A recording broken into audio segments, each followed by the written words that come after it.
வணக்கம்.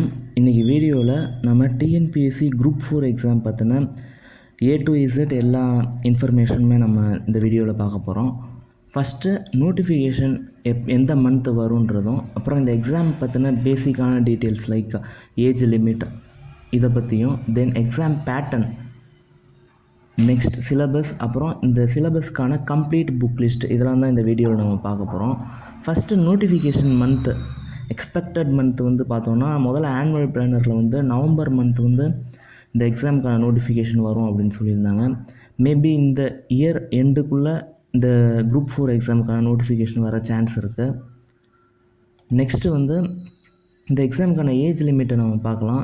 Age limit no maximum age limit, அதாவது 60 வயசு முடிகிற வரைக்குமே நம்மளால் எழுத முடியும் இந்த எக்ஸாமை. So age limit no maximum age limit. Next exam pattern. இந்த எக்ஸாமுக்கான பேட்டர்னை பற்றி நம்ம பார்க்கலாம். இந்த எக்ஸாம் 200 கொஷின்ஸ் இருக்கக்கூடிய ஒரு எக்ஸாம்.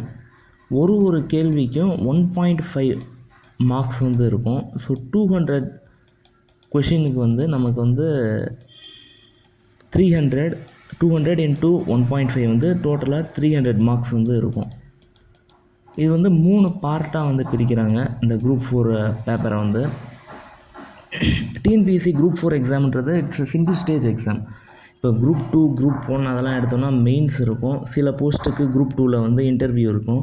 குரூப் 1க்கு கம்பல்சரியாக இன்டர்வியூ இருக்கும்.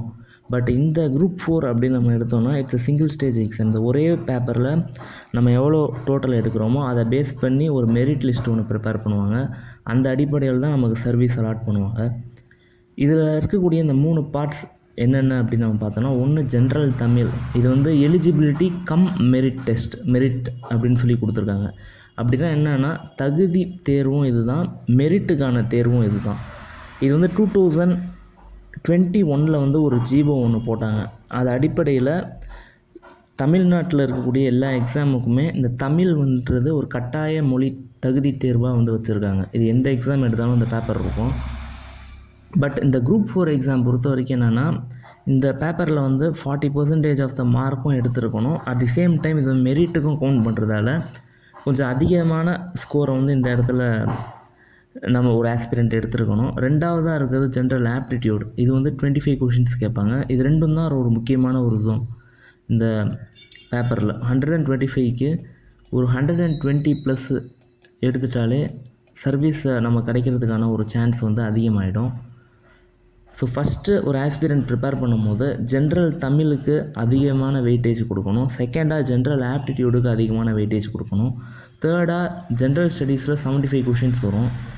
இந்த 75 கொஷினுக்கு 9 யூனிட்ஸ் இருக்கும். எப்படின்னா history, Indian national moment, polity, economy, geography, unit 8, unit 9, current affairs, இந்த மாதிரி அப்புறம் ஜென்ரல் சயின்ஸ், இந்த மாதிரி ஒரு 9 யூனிட் இருக்கும்.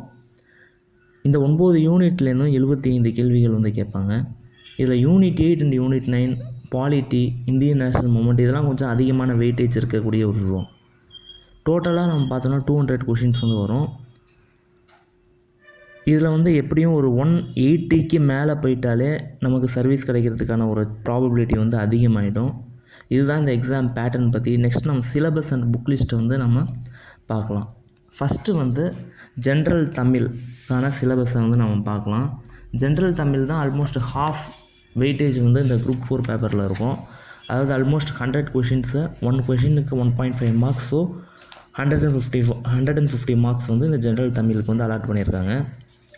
இது எப்படி அவங்க பிரிக்கிறாங்க அப்படின்னு பார்த்தோம்னா, ஜென்ரல் தமிழில் பகுதி ஆ, பகுதி இ அப்படின்னு 3 டிவைட் பண்ணுறாங்க.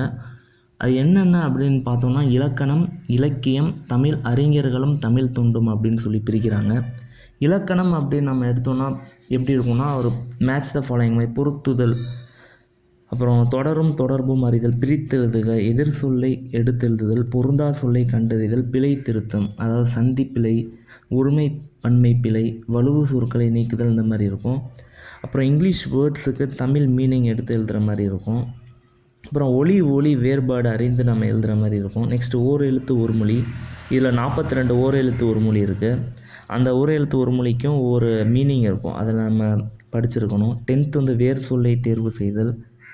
வேர் சொல்லை கொடுத்து வினைமுற்று வினையெச்சம் வினையாளனையும் பெயர் தொழிற்பெயரை உருவாக்கல், அகர வரிசைப்படி சொற்களை சீர் செய்தல், சொற்களை ஒழுங்குபடுத்தி சொற்றொடராக்குதல், பெயர் சொல்லின் வகையறிதல், இலக்கண குறிப்பெறிதல், விடைக்கேற்ற வினாவை தேர்ந்தெடுத்தல், எவ்வகை வாக்கியம் என கண்டெழுதுதல். இந்த மாதிரி ஒரு 20 டாபிக் கொடுத்துருக்காங்க. நெக்ஸ்ட்டு இருக்கிறது இலக்கியம்.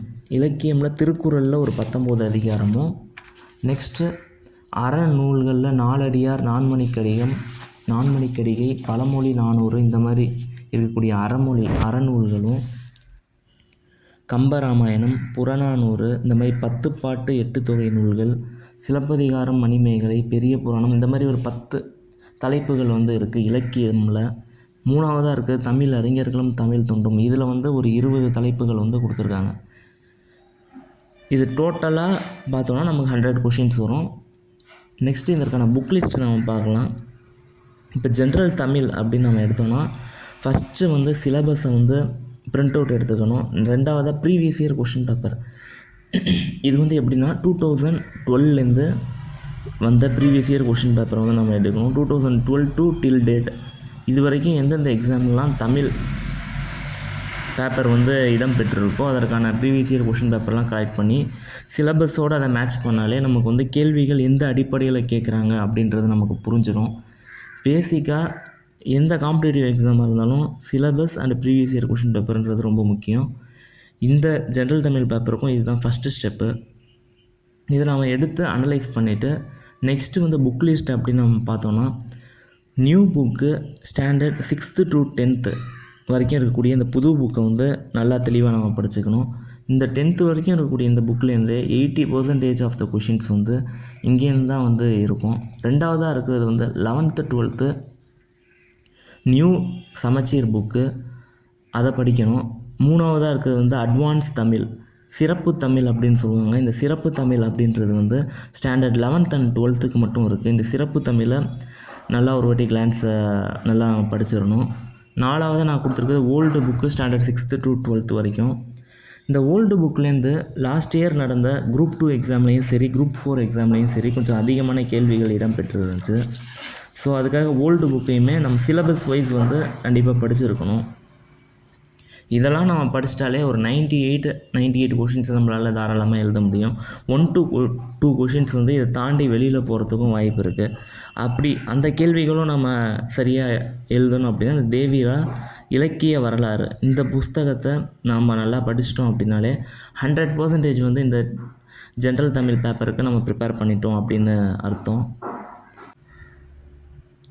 இது வரைக்கும் நம்ம டிஎன்பிஎஸ்சி ஜென்ரல் தமிழுக்கான புக் லிஸ்ட்டெல்லாம் நம்ம பார்த்தோம். இதெல்லாம் பேஸ் பண்ணி இந்த புக் லிஸ்ட்டு படித்தாலே நம்மளால் அவுட் ஆஃப் 100 ஒரு 98க்கு மேலேயே நம்மளால் ஸ்கோர் பண்ண முடியும். பட் தெளிவாக அந்த syllabus, previous year question paper and இதில் சொல்லப்பட்ட அந்த புக் லிஸ்ட்டை அந்த ஆர்டராக கவர் பண்ணிட்டாலே போதும், நல்ல ஒரு ஸ்கோரை நம்மளால் எடுக்க முடியும். ரெண்டாவதாக இருக்கிற பார்ட் ஜென்ரல் ஆப்டிடியூட். இதுலேருந்து 25 கொஷின்ஸ் கேட்பாங்க. இதற்கான புக் லிஸ்ட் அப்படின்னு நம்ம பார்த்தோன்னா ஃபஸ்ட்டு நான் ஏற்கனவே தமிழுக்கு சொன்ன மாதிரியே சிலபஸ், தென் ப்ரீவியஸ் இயர் கொஷின் பேப்பர். அப்புறம் இதற்கான புக் லிஸ்ட் அப்படின்னு நம்ம பார்த்தோன்னா 6th to 10th வரைக்கும் இருக்கக்கூடிய சமச்சீர் கல்வி நியூ புக்ஸ், இதை மட்டும் பார்த்தாலே போதும். இந்த ஜென்ரல் ஆப்டிடியூட்டில் இருக்கக்கூடிய சிலபஸ் ஃபுல்லாக கவர் ஆகிடும். அந்த சிலபஸில் நம்ம பார்த்தோம்னா ஜென்ரல் ஆப்டிடியூட்டில் ஒரு சில டாபிக்ஸ் மிஸ் பண்ணியிருப்பாங்க. லைக் நம்பர் சிஸ்டம், ஆவரேஜ் இந்த மாதிரி டாபிக்ஸ்லாம் மிஸ் பண்ணியிருப்பாங்க. அப்புறம் டைம், ஸ்பீட், டிஸ்டன்ஸ் இதெல்லாம் இருக்காது. பட் இதுலேருந்தும் கேள்விகள் கேட்டுட்டு தான் இருக்காங்க. ஸோ அதையும் நம்ம கவர் பண்ணியிருக்கணும் எக்ஸாஸ்டிவாக. சிலபஸில் என்ன கொடுத்துருக்காங்கன்னா simplification, percentage, HCF, LCM, ratio, proportion, simple interest, compound interest, area, volume, time and work இது மட்டும்தான் கொடுத்துருக்காங்க. Number system, average, profit loss, time, speed, distance இதுலேருந்து கேள்விகள் வருது. ஸோ அதையுமே நம்ம படிச்சிருக்கணும். ஜென்ரல் ஆப்டிடியூட் எப்படி ப்ரிப்பேர் பண்ணலாம் அதற்கான புக் லிஸ்ட் பற்றி நான் ஏற்கனவே ஒரு வீடியோ போட்டிருக்கேன். அந்த வீடியோக்கான லிங்கை டிஸ்கிரிப்ஷனில் தரேன், பார்க்காதவங்க அதையும் பார்த்துக்குங்க. தென் இந்த 6th to 10th வரைக்கும் இருக்கக்கூடிய இந்த சமச்சீர் கல்வி மேக்ஸ் புக்கை தெளிவாக படிச்சுக்கணும். இதில் 8th standard 9th standardலாம் life maths அப்படின்னு ஒன்று இருக்கும். அதெல்லாம் ரொம்ப முக்கியமான ஒரு பார்ட் அது. ஓகே, நெக்ஸ்ட்டாக இருக்கிறது ஜென்ரல் ஸ்டடீஸில் இருக்கக்கூடிய அந்த 9 யூனிட்டையும் நம்ம பார்க்கலாம். இப்போ கரண்ட் அஃபேர்ஸ் அப்படின்னு நம்ம எடுத்தோன்னா அதை எப்படி படிக்கலாம் அப்படின்னு பார்த்தா அதுக்கு வந்து எனி ஒன் நியூஸ் பேப்பர் கண்டிப்பாக ஃபாலோ பண்ணணும். அது வந்து Dinamani and the Hindu preferably. Dinamani news paper வந்து தமிழ் மீடியம் ஸ்டூடெண்ட்ஸ் வந்து தினமணியும், இங்கிலீஷில் படிக்கிறவங்க த ஹிந்துவும் ஃபாலோ பண்ணாலே அதிகமான கேள்விகளை வந்து கரண்ட் அஃபேர்ஸில் நம்மளால் சால்வ் பண்ண முடியும். ரெண்டாவதாக நான் கொடுத்துருக்கிற மெட்டீரியல் வந்து தமிழ்நாடு கெரியர் சர்வீஸோட மெட்டீரியல். இது வந்து ஒரு கவர்மெண்ட்டோட ஒரு வெப்சைட், இது டிஎன் கெரியர் சர்வீஸ் அப்படின்றது. அதில் இருக்கக்கூடிய இந்த மெட்டீரியல்ஸ் ஒரு மாதமும் கரண்ட் அஃபேர்ஸ் வந்து ஒரு கம்பைலேஷனாக பிடிஎஃபாக அப்லோட் பண்ணுவாங்க இந்த வெப்சைட்டில். அந்த பிடிஎஃப்பை படித்தாலே அதில் இருக்கக்கூடிய கரண்ட் அஃபேர்ஸே போதும் இந்த எக்ஸாமுக்கு. ஸோ இதுதான் கரண்ட் அஃபேர்ஸ் பற்றி இருக்கக்கூடிய இன்ஃபர்மேஷன்ஸ். ரெண்டாவதாக இருக்கிறது வந்து யூனிட் 8 அண்ட் 9.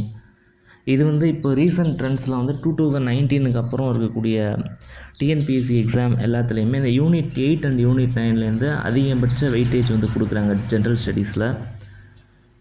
இந்த யூனிட் 8 அண்ட் யூனிட் 9 வந்து ரொம்ப ஒரு இம்பார்ட்டண்ட்டான ஒரு பார்ட்டாகவும் இருக்குது. இதற்கு வந்து எப்படி நம்ம ப்ரிப்பேர் பண்ணுறதுனா, சேம் டைம் நான் முன்னாடி சொன்ன மாதிரியே syllabus and previous year question paper. இது வந்து 2019லேருந்து இருக்கக்கூடிய கொஷின் பேப்பர் தான் கிடைக்கும் யூனிட் 8 அண்ட் யூனிட் 9க்கு. அதை எடுத்து நம்ம வச்சுக்கணும். இதற்கான புக் லிஸ்ட் அப்படின்னு நம்ம பார்த்தோன்னா, சமச்சீர் கல்வி புக்கு தமிழ் நியூ புக்கும் ஓல்டு புக்கும் 2 புக்லேயும் இருக்கக்கூடிய 6th to 12th வரைக்கும் இருக்கக்கூடிய திருக்குறள் பார்ட்டு. அந்த திருக்குறளை நல்லா படித்து அதற்கான மீனிங் நமக்கு தெரிஞ்சிருக்கணும். கொஷின்ஸ் எப்படி இருக்கும்னா, திருக்குறளை கொடுத்துட்டு நடுவில் ஒரு fill in the blank மாதிரி கேட்டிருப்பாங்க. இல்லை திருக்குறளை கொடுத்துட்டு அதில் இருக்கக்கூடிய ஏதாச்சும் ஒரு வார்த்தைக்கான மீனிங் கேட்டிருப்பாங்க. அந்த மாதிரி தான் இருக்கும் கொஷின்ஸு. ரெண்டாவதாக இருக்கிறது வந்து சமச்சீர் தமிழக வரலாறு. தமிழக வரலாறுலேருந்து அதிகமான கேள்விகள் கேட்குறாங்க. அது வந்து 6th to 12th வரைக்கும் இருக்கக்கூடிய நியூ புக்கில் தமிழ்நாடு ஹிஸ்ட்ரி பேஸ் பண்ணி இருக்கக்கூடிய கொஷின்ஸை நம்ம இருக்கக்கூடிய பார்ட்ஸை நம்ம படித்தாலே போதும். மூணாவதாக இருக்கிறது ஆர்கியாலஜிக்கல் நியூஸ். இப்போ ஏதாச்சும் ஒரு அகழ்வாராய்ச்சி பற்றி கரண்ட் அஃபேர்ஸில் ஏதாச்சும் நியூஸ் இருந்தால் ரொம்ப முக்கியமான ஒரு ஏரியா அதெல்லாம். தென் தமிழ்நாடு ஆர்கியாலஜிக்கல் டிபார்ட்மெண்ட், அப்புறம் இந்தியா, இதை பற்றி இருக்கக்கூடிய முக்கியமான அந்த சைட்ஸ், ஆர்கியாலஜிக்கல் சைட்ஸ் இதெல்லாம் தெரிஞ்சிருக்கணும். நாலாவதாக இருக்கிறது தமிழ்நாடு ஹிஸ்ட்ரி. இது வந்து ஸ்கூல் புக்ஸை நம்ம 6th to 12th வரைக்கும் இருக்கக்கூடிய ஸ்கூல் புக்ஸே இதுக்கு போதும். யூனிட் 9 அதை பொறுத்த வரைக்கும் ஃபுல்லாக கவர் ஆகிறமா ஸ்கூல் புக்ஸே அப்படின்னு பார்த்தா ஆகாது. ஸ்கூல் புக்கில் ஜாகிரஃபி ஆஃப் தமிழ்நாடு இது மட்டும் ஜாகிரஃபி புக்கில் வந்து இருக்கும் யூனிட் 9க்கு. பாக்கி இருக்கக்கூடிய எல்லா பாட்டும் நம்ம கவர் ஆகணும் அப்படின்னா தமிழ்நாடு கெரியர் சர்வீஸ் வெப்சைட்டில் யூனிட் 9க்கான ஒரு மெட்டீரியல் இருக்குது. அதை நம்ம படிச்சிட்டோன்னா இந்த யூனிட் 9க்கான ஒரு சிலபஸ் வந்து நம்மளால் ஃபுல்லாக கவர் பண்ணிட முடியும். Then polity, history, Indian national movement, geography, economy இதற்கெல்லாம் புக் லிஸ்ட் அப்படின்னு நம்ம எடுத்தோன்னா அது வந்து நியூ சமச்சீர் புக்கு 6th to 12th வரைக்கும் இருக்கக்கூடிய அந்த மெட்டீரியலே நமக்கு போதுமானது. சயின்ஸுக்கு வந்து 6th to 10th வரைக்கும் இருக்கிற புக்கே போதும். இதெல்லாம் நம்ம நல்லா படித்தாலே இதுலேருந்து வரக்கூடிய கேள்விகளை ஈஸியாக நம்மளால் சால்வ் பண்ண முடியும். என்னோடய ஃப்யூச்சர் வீடியோஸில் இதில் இருக்கக்கூடிய ஒரு சப்ஜெக்ட்டுமே எப்படி ப்ரிப்பேர் பண்ணுறது, எந்தெந்த டாபிக் எந்தெந்த யூனிட்டில் இருக்குது அப்படின்றத பற்றி ஒரு வீடியோ நான் மேக் பண்ணி போடுறேன். அதையும் பாருங்கள். ஓகே, இந்த வீடியோவில் நான் வந்து டிஎன்பிஎஸ்சி குரூப் 4 எக்ஸாம் பற்றி ஃபுல்லாக நான் ஷேர் பண்ணியிருக்கேன். புக் லிஸ்ட்டு, ஸ்ட்ராட்டஜி இதெல்லாம் நான் ஷேர் பண்ணியிருக்கேன். இது உங்களுக்கு பிடிச்சிருந்தால் இந்த வீடியோ லைக் பண்ணுங்கள். இந்த வீடியோ மிச்சவங்களுக்கும் ஷேர் பண்ணுங்கள். இந்த வீடியோ இவ்வளோ நேரம் பார்த்ததுக்கு ரொம்ப தேங்க்ஸ். தேங்க்யூ. தேங்க்ஸ் ஃபார் வாட்சிங்.